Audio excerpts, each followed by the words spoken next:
K Mahesh எழுதிய ஆட்சியில் பங்கு தேசிய கட்சிகளுக்கு தகுதி இருக்கிறதா என்ற கட்டுரை சிந்தை இணையதளத்தில் இன்று வெளியாகியிருக்கிறது.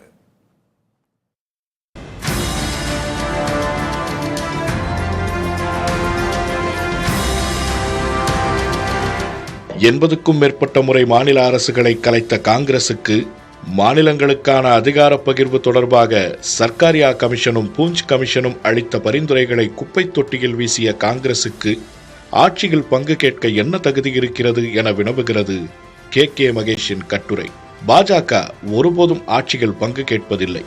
தனக்கான சிங்கப்பங்கை அதுவே எடுத்துக்கொள்ளும். மாநில கட்சிகளின் தோளிலேறி அமர்ந்தபடி கழுத்தை நெரிப்பதில் கைதேர்ந்தது பாஜக என எச்சரிக்கிறது இந்த கட்டுரை.